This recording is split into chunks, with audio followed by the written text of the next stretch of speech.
Blog Talk Radio.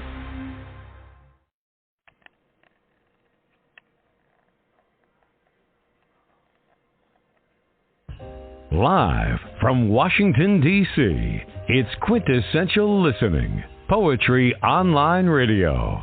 QLPOR, as it's widely known, features a bevy of poets, spoken word artists, and live poetry readings with best-selling authors.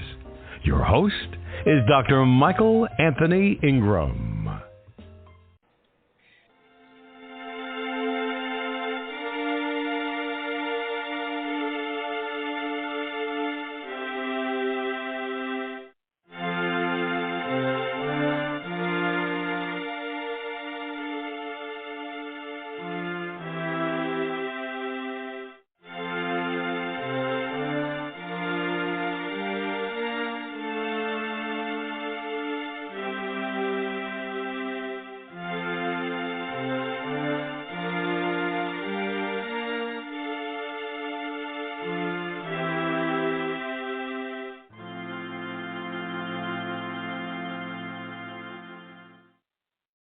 Good evening, and welcome to this special podcast episode commemorating September the 11th, 2001. Today marks the 22nd anniversary of the attack. As we reflect on the events that occurred on that fateful day, forever etched in our minds as symbols of resilience, unity, and the enduring spirit of humanity, we can see that those memories represent the unwavering constancy of these emotions and a spirit that transcends all boundaries. Through poetry, music, and song, we pay tribute to the lives lost, bravery displayed, and the sense of community that emerged from the tragedy. Join us on this poignant journey of remembrance, embracing hope and understanding as we move forward. My name is Andros. Just a little bit of my background. I am a volunteer firefighter for the last 17 years and a retired EMT for 24 years. I've been writing for the majority of my life. I remembered 9/11 and everything, and I wanted to write something that had purpose, to express hope and humanity. The way our country is today is very sad. I originally wrote a poem and flooded Facebook on it, and I wanted to find Scott Shields and everything, and eventually I did find him, and he liked the poem, but he made a comment to Bear, and it was very hairy, and he said I could probably do something better. Finally, one day, I get a text message, and here it is from Scott. Sent me his book, and it took me a month to read his book. And from that, I was inspired, and I wrote this poem. It is with honor and a privilege I present a call for humanity. It is unto amber light do we see. I am for you as you are for me. As we gaze into the sun above, a set of planes collide into a architectural marvel of the Twin Towers that once stood aside.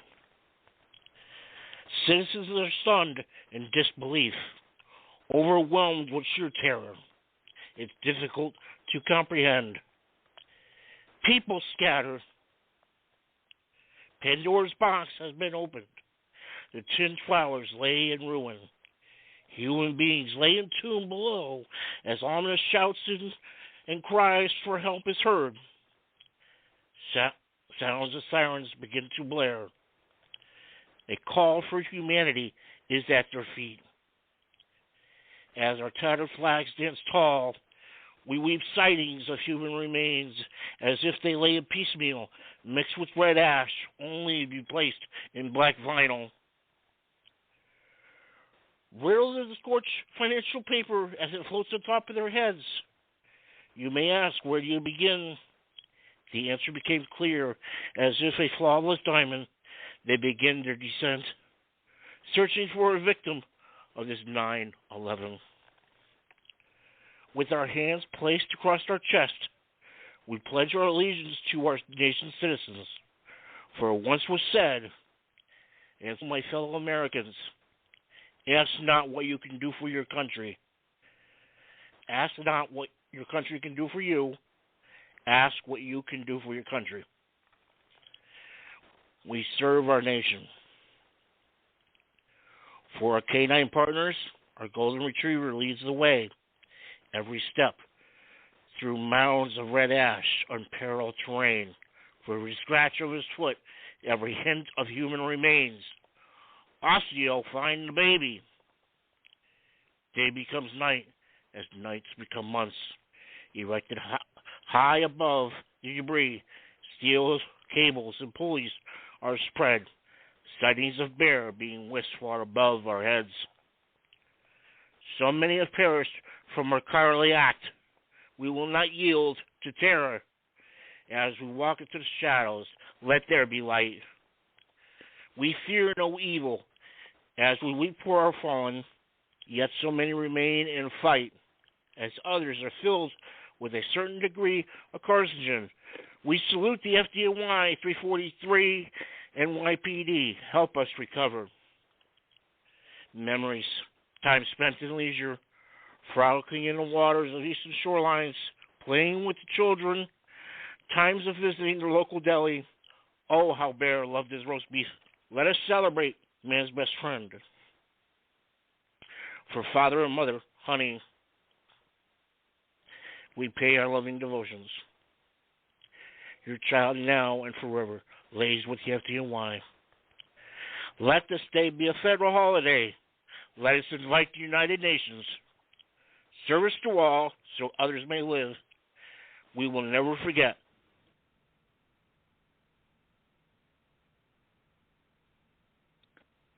Thank you. Thank you, Bill Cote, also known as Anthros. Bill and Captain Scott Shields, they're two of the people who were instrumental in the planning of this program. I'd like Bill Cushing to share a poem. What would you like? Okay, Bill. Yeah. Please share a poem. You want me to share more? I don't know what else to share. But thank you for inviting me, and I'm happy to be a part of this. Okay, excuse me. Scott. I'm sorry, everybody.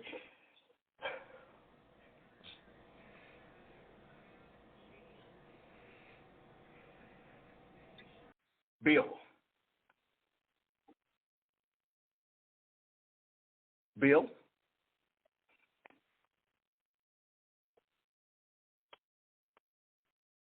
Linda?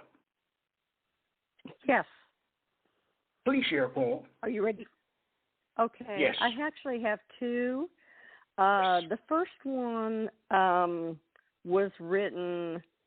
My husband was supposed to fly out of Wichita, Seattle that day, and of course everything got canceled.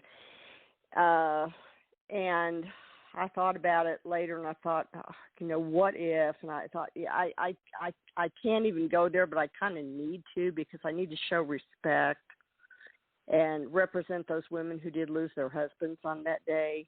So I tried to find the words to do that, and this is what I came up with. It's called 9/11. In his luggage that did not complete the soar was a beautiful memory of having once flown to Holland, a more pleasant memory than the one which he will never bring home. The sky is silent, but for the sound of the weeping clouds.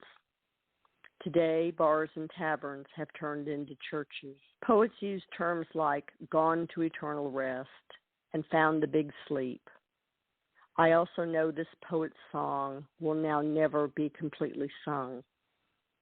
I wonder what we will call this day in 100 years, and if its potency will be diminished. And in all the days that follow this Tuesday, I will hear his voice in my head, that voice all others have forgotten. I'll open the door and suddenly be out on windy Kansas plains, sighting all the other lonely people. I'll say this moment must not rule me, and sometimes that will be the truth. Thank you. That's the first one. The second one is dedicated to Michael Benfonte Jr. and John Sequeira, who were two heroes of that day. They weren't firefighters, they were just men. It's called Batman Recalculating. As children, they did not know their mothers were grooming them to be Batman, giving them capes of compassion and utility belts of courage, teaching them to always rise above their problems, to raise their grades, to raise their children, to look up, to reach for the stars, to reach for the pie in the sky. Today, the power of that high rise, once more luring them upward, turns deadly when the planes hit. Today, all they can do is descend 90 minutes and 68 levels of stairs carrying a wheelchaired woman. They make it outside right before the towers fall. All the time going down, hearing their mother's voices, reminding them, do what is right, although your knees shake. Do what is right, although your arms tremble. Do all you can, even if it could take you into the ground. Thank you. Thank you. That was Linda Embler. And as we continue with this program, I think all of us would like you to work with us. This is a very emotional night. Things don't always happen like you want them to, especially in terms of technology. So please work with us. Now, Bill Cushing. All right. Am I coming through? Am I coming through, yes. okay? Oh, yes. my God. Thank you. I just sent you an email apologizing. I thought I was screwing up. Anyway, okay. Well, here's my single 9/11 piece, and it's the ending poem from a former life, which you know. And this is called Final Flight. I slept through those initial collisions, the twin explosions, as steel and fuel met concrete and girder, for the final collapse into rock and powder of two towers, meant as monuments to the grandeur of their century. I saw it from a safe distance, not living through events except for my own recall. I can still note those, retrieve the day, but the singular image I cannot shed, the one that refuses to leave my head, is that of those people, the 200 left who, facing the option of burning alive, knowing at that moment they were indeed dead, chose instead, like Icarus, to spread their arms in almost welcome embrace of the quarter-mile journey back to Earth. Thank you. Thank you, Bill Cushing. Now we'll hear from Ellen Thea. Hi. Well, I live in Willow, Alaska, but I was born in Manhattan, and I grew up in Queens till my mid-20s. But on 9/11, I was living in South Florida as a single mother with 3 kids. And this poem is almost a verbatim stream of consciousness that poured out of me that day. There's a recently, I'm talking recent, like 2 months ago, added addendum, but you'll understand that when I get to the end. This is called Welcome to the Last Normal Day. So I was driving my son to school, only my son, because the baby, who's already 11, so old, wanted to stay home. She didn't feel well, she said, so I let her sleep, but the car was too quiet, so I asked my son if he wanted some music, and I turned on the radio to our favorite morning show, because their studio talk is always so crazy fun, and I heard Bo talk so serious, not like her, about some plane accident in New York, and before I could even take a breath, had time to breathe, the network broke in a live broadcast, and I heard some guy yelling, oh my God, the people, in another plane. And I thought, is it the anniversary of the Hindenburg? When did that happen? Puzzlement. And then we were at the middle school, And I don't remember if my son let me kiss him goodbye because, after all, he's 5 months and 30 days from 13, and this is his middle school, after all. But I know I told him I loved him because I always do, because you never know what might happen. And I want the last thing my kids to hear from me is that I love them. And I drove up to Boca to get my big girl. She's only 18, so young, at her boyfriend's house, even though I don't like him. And George W. comes on the radio and talks about some suspected Middle Eastern terrorists. And I hadn't voted for him. And I wanted him to shut up because I didn't want to inflame anyone. Why jump to conclusions? Tim McVeigh sure wasn't Middle Eastern. And as I drove up 95, news radio broken again because by now, of course, I was listening compulsively and reported that the Pentagon was on fire. And I thought, it's not Halloween yet. Why are they pulling Orson Welles for the world? What is going on? And I looked at all the other cars on the highway, and I wanted to scream through the windows at all the other single-occupant vehicle drivers. Did you hear what I just heard? Is your radio on too? Maybe I was crazy hallucinating, but I never saw us all drive so careful on 95 as I did that morning. And I got to my daughter's boyfriend's house, and I knocked on the door loud, and she, all sleepy-eyed and dazed, because she just woke up, and opened the door, and because I needed visuals bad, I said, quick, this nightmare. I said, turn on the TV. I couldn't. What was I thinking? I told her the 2 hours we hit by planes, and the Pentagon was on fire, and then I said, this is not a dream. I'm really here. Turn on the TV, and we all three watched as the towers crumbled. And I asked her boyfriend how his citizenship was, and he said he wasn't sure. So I said boot camp or deportation, and thought, of course, I could also end up with a son-in-law I don't like, too. And my daughter got in the car, and each time she tried to talk to me, I shushed her because the news kept coming too fast. And then they broke in with the Pennsylvania crash. Who knew till later that the people had a Masada moment? And she began to cry, and I dropped off my daughter at my mom's and told her to take care of her grandma, who'd been listening to the radio and reading the funnies when she heard about Pearl Harbor. And I drove to work to get a paycheck and to need to work after all today. And I worried about a run on the bank, so I very calmly cashed my check top at gas tank and went as if hurricane supply shopping and went home to the baby who was totally unaware and broke her innocence and went to pick up my son an hour early from school. And when he asked why, I said, because I love you, which was an irrational and illogical answer, but which made total sense to me. I called my cousin in New York. His daughter, 20-something, was in the federal building when the first plane hit.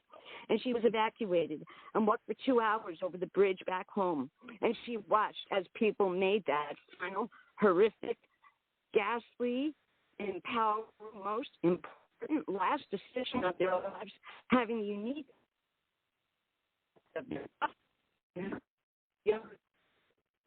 Thank you. Thank you, Ellen Thea. Now we'll hear a message from Captain Scott Shields, because animals are also involved. Canines. No. Okay, sorry about that. Thank you. Captain Scott Shields.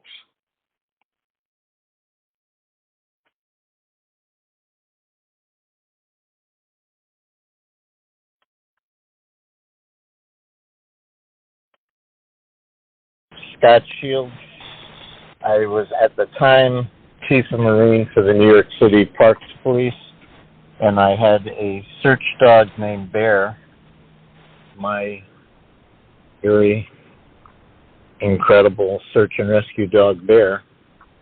I led the first canine teams at the World Trade Center and arranged for the shuttle system around the gridlock on the West Side Highway, saving our first responders the exhausting trip down that highway where we were losing people, not to the terrorists, but to heart attacks and heat prostration from how hot it was. That Bear was the most decorated rescue dog in the United States. I wrote a book that Jane Goodall said was the best human-animal relationship story she had ever read.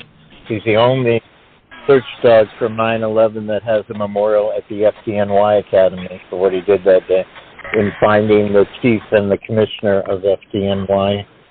and they think the most of him, who at the World Trade Center he found Chief of Department Peter Gansey, former Chief of Department William Seahan, who at the time was Commissioner of the New York City Fire Department, and many victims of the World Trade Center. Bear passed away a year later. He had gotten a wound on his back the first night of 9/11, and it created a wound the size of a silver dollar, which did not heal for 6 months. I wrote to honor Bear on board the aircraft carrier Intrepid with Dr. Jane Goodall hosting that ceremony.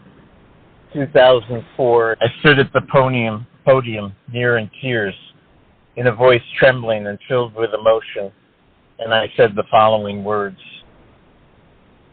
Today, we honor those who come before us. It took me a year to write this poem, and I weighed each word carefully. You are an audience that would understand them best. This is for all who serve, so that others may live. The years of Bear. They came to get Bear today, and what do you say about a hero that is your son and may have died because you took him for a walk in hell? The fire engines came, and they placed his remains lovingly inside. And fire engines and firemen will never have the same meaning they had before that warm September day. And what conversation do you have with yourself about the guilt you feel, about that one more year he might have lived if you and he had not done your duty? And how fitting for a hero of the World Trade Center to be cremated. Should you have worried more about you and yours instead of them and theirs? And if the truth be known, maybe. But you and he never would have thought of yourselves first. It was not in his nature or yours. Remember how he would protect a little dog from a big one? Or let a girl dog bite him? Or never start a fight?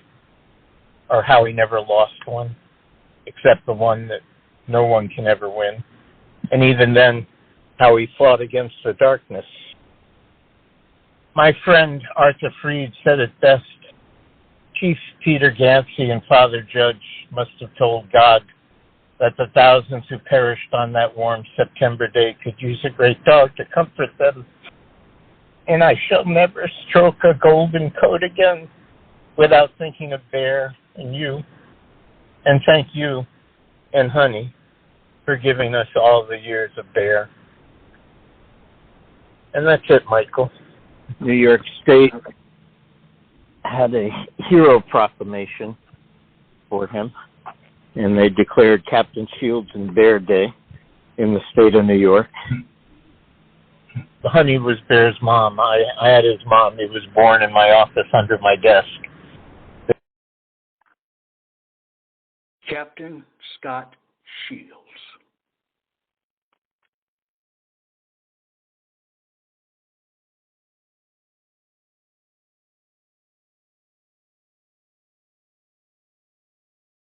My son was working that week in Maiden Lane, and he came home with his, like with many of the young people, with his shirt wrapped around his head. And he took, I forget how many hours, he stayed in the building in Maiden Lane, but even making his way out took hours more. I was on the Upper East Side driving to a college in New Jersey, across the bridge roughly about the time that the towers were hit. When I reached the college, with a certainty, we understood that that had happened. So I've tried a few poems. I've probably written 10 or a dozen poems.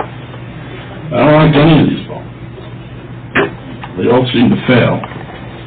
I have one here about suffering, but that one bothers me more than any other.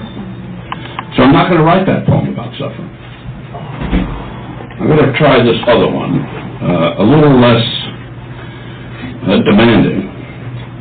It's called, you'll understand what the clarity of this poem gets to. The Last Conflagration. A driving collision into the tower. Then suddenly, the enormous growth of two balloons. Here are two shimmering spheres of fire, said the balloon man. All for you, little boy. And indeed, the little boy could not be suppressed. At every replay of the TV, the fiery balloons grow to a human size, and within each is a spark. To see such spherical balls join the parallelograms of the tower, it is a terrible cosmic geography lesson. And now, children, we have this flaming ball of gasoline. With what extraordinary beauty it burns and expands. And all the irrelevancies of human tragedy and death are refocused by the child's eye, which will not shut. Which will not shut. Which will not shut. The cosmic fire show, imposing its ghastly form, straight plane of building, an expanding circle of fire. Euclid had taught us about such fire, and Plato had confirmed him that all reality is mathematical, with examples admittedly less spectacular, and would have been stunned and overwhelmed by the blackboard we had witnessed this morning. Though, of course, we have had several such blackboard interventions. The classic mushroom of Hiroshima and Nagasaki, rising forever in our imaginations, with a thrilling beauty and a cold, sober understanding, almost defying our capacity to understand that all this beauty yet contained within it the horrifying incineration of 250,000 people. And even more horrifying, and the even more horrifying dismissal of them as we turn spontaneously to applaud such mass death and the great victory it had brought us. Thank you.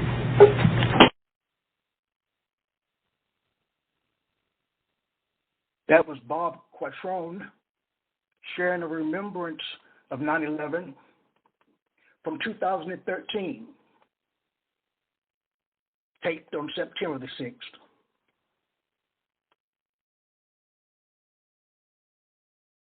Binod Dawadi, Kathmandu, Nepal, is the author of the book, The Power of Words.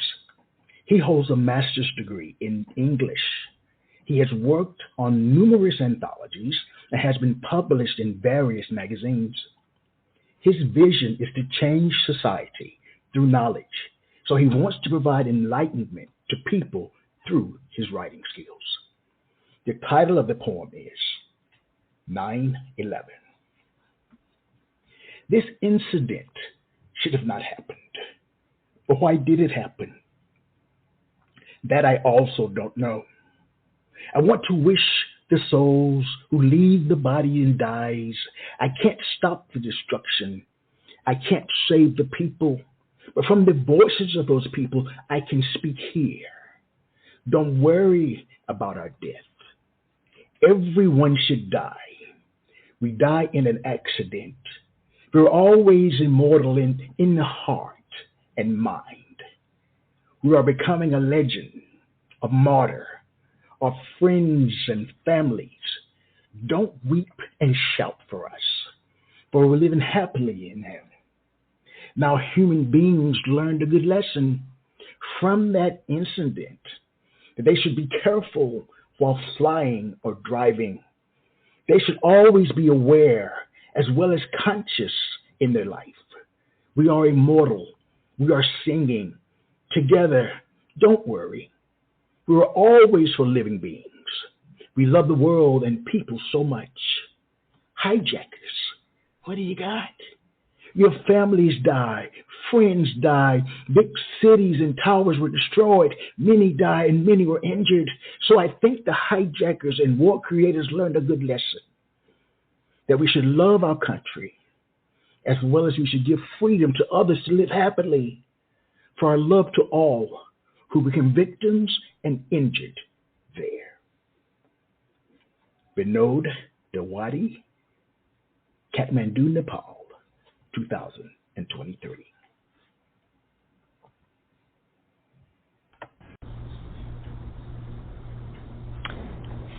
Two Poems by Margaret R. Sarako. On the 12th of September.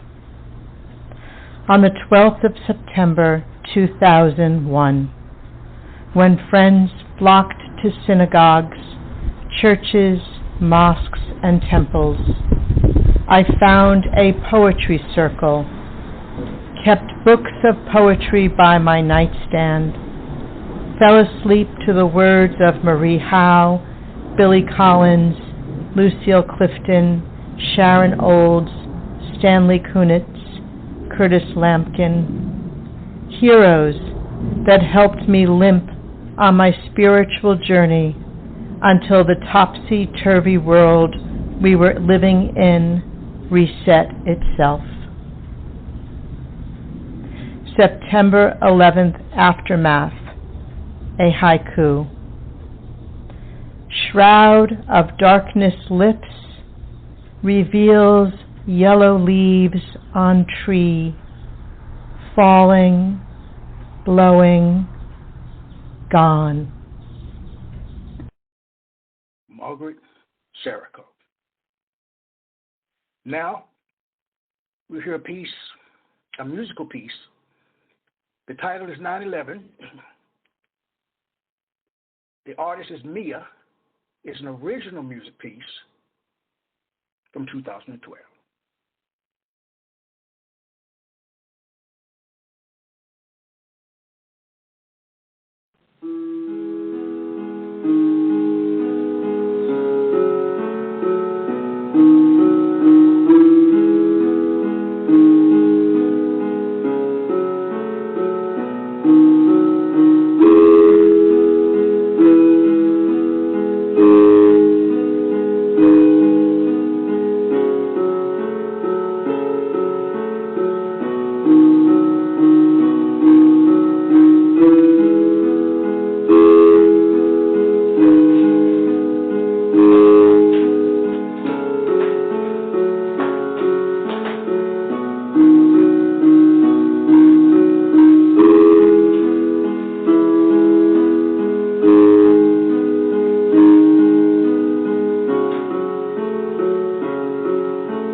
Mia is between 10 and 14. Now we hear a poem by Baraha Amidi. 10 years ago, on 9/11, in remembrance of 9/11, let us remember that. At times, one is left out in the rain without an umbrella. At times, one is left in the showers of lightning of love without a doubt.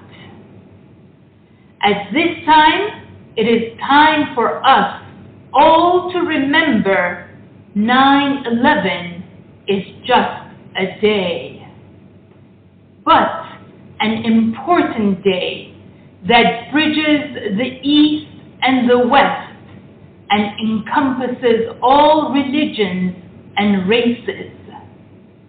This day is the day that we all felt the loss and no one felt the gain. Let us rise above the rain and search above the stars for the reality that shines in all our hearts. Let us smell the love of our brothers in the jets and in the buildings that collided 10 years ago this time. It was circumstance that made it so, but today it is only choice that makes us free. Let us hold the umbrella over our head only to hear the raindrops and nothing but the music of the rain. Let us open our eyes to the light encompassed by the stars and the lives.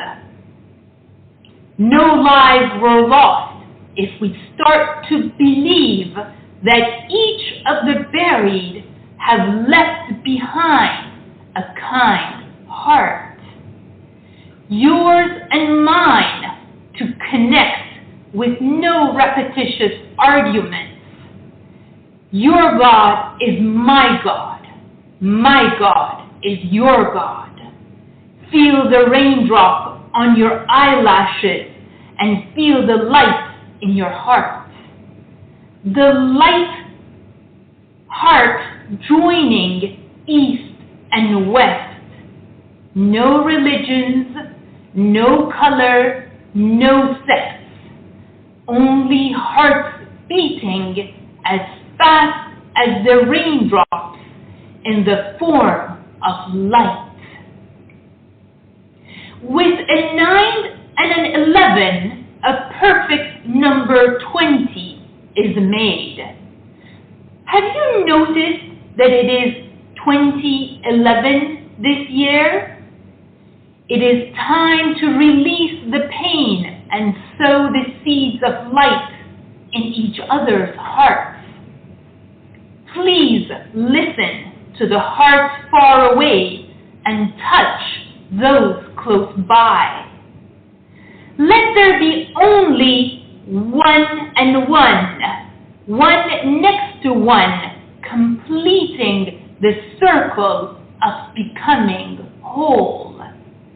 A whole universe respecting the holiness of each one.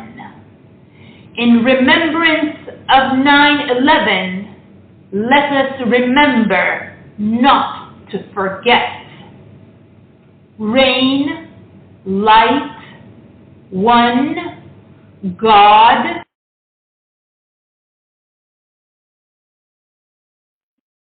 That was Baraha Amidi from 2011.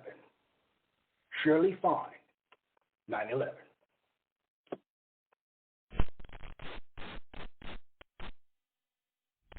"9/11 Tears Remembered," a memorial poem by Shirley Fine Lee. On 9/11, the innocent died, heroes truly tried, and the masses cried. In the aftermath, American pride, heavy weeping tides, deliberate strides. Now in the present, monuments abide, musings coincide, and still misty-eyed. Shirley Fine. The next poet is also a remembrance from 2013, Her name is Anne Herodine.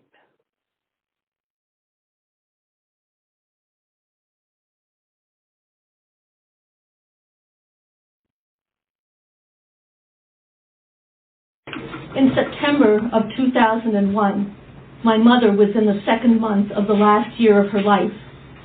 She had dementia from Parkinson's disease and mini strokes, and she had heart trouble and high blood pressure.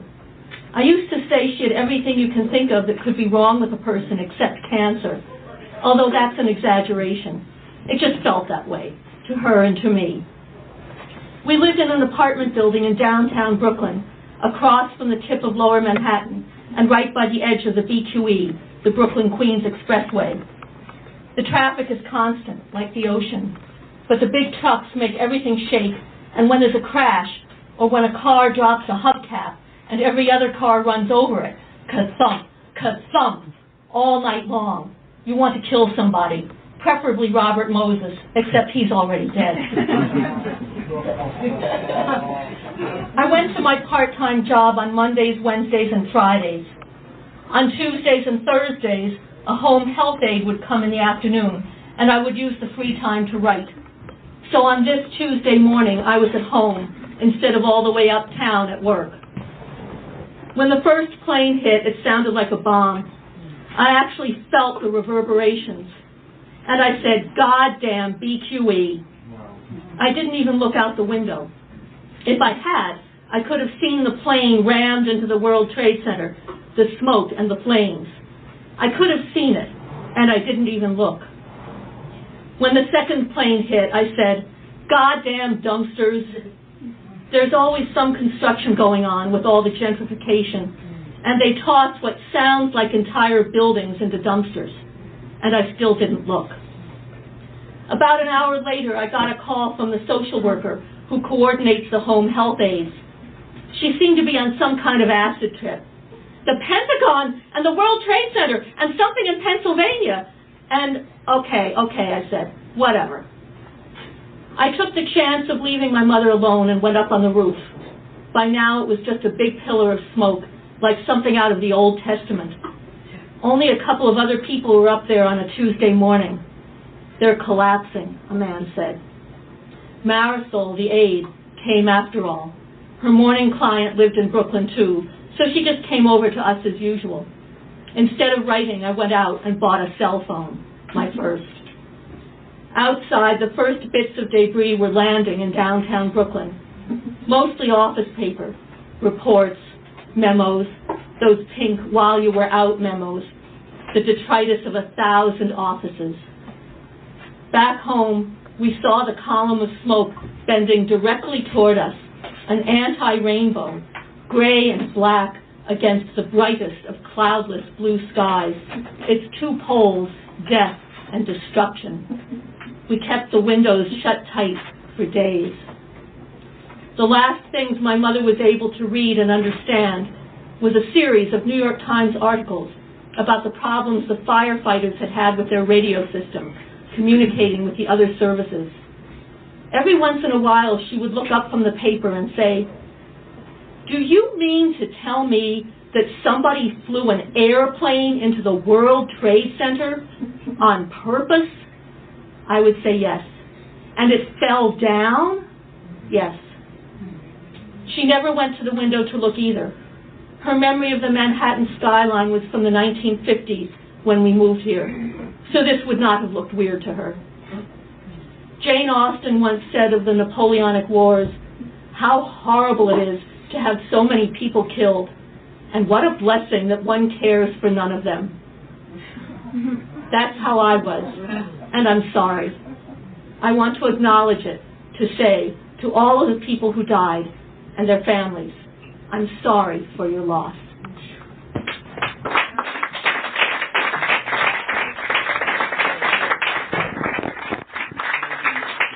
Anne Herodine.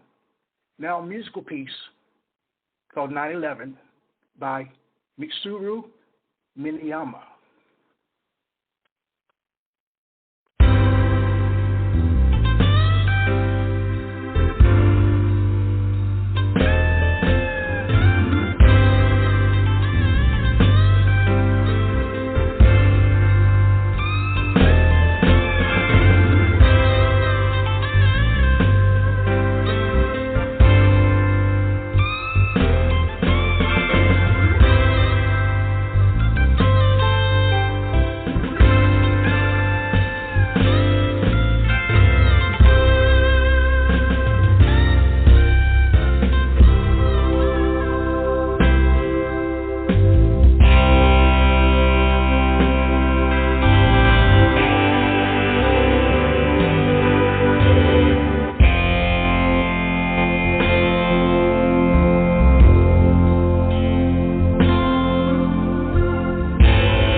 Now, a piece that I wrote for the occasion as we move toward the end of the program. 9/11, on the day the world caught fire. In the stillness of a September morn, the world awakened to a day of reckoning. As flames licked the sky and darkness descended, the earth trembled beneath the weight of tragedy. On the day the world caught fire. The towers, once reaching for the heavens, now stood as crumbling pillars of despair, their steel frames yielding to the inferno's embrace, a haunting symbol of fragile human existence on the day the world caught fire. From the smoke and ashes emerged heroes, ordinary souls embodying extraordinary courage, running towards danger with selfless abandon, their spirits aflame with the love of unity. On the day the world caught fire. Amidst the chaos, shattered lives wept, families torn asunder, dreams forever altered, yet the depths of sorrow, resilience emerged, a collective resolve to heal and rebuild. On the day the world caught fire. In the aftermath, a world united, bound by shared grief and unwavering compassion, hands clasped, hearts intertwined, transcending borders, cultures, and differences on the day that the world caught fire. Those scars remain, etched upon our collective memory. We rise with an unyielding spirit, undeterred, for the light within us can never be extinguished, and love will always triumph over the darkness of night. September the 11th, a day forever etched in our souls, a reminder of our capacity to endure and heal. Together we stand in memory of the day the world caught fire. Upon closing this podcast commemorating the 22nd anniversary of September the 11th, let us ponder the poetry that inspires, the song that lingers, and the unity that guides us. In remembrance, we honor lost lives, heroes who emerged in our shared humanity's strength. Let us always remember to unite and strive for a future of peace, understanding, and hope. Thank you for joining us on this journey of commemoration and reflection. Together we find strength and healing. May September 11th's memory remind us all of our capacity for compassion and unity. That's our program. We keep the memory alive. We'll close with Genetically. Oh, say, can you see by the dawn's early light what so proudly we hailed at the twilight's last gleaming, whose broad stripes and bright stars through the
Thank you and good night.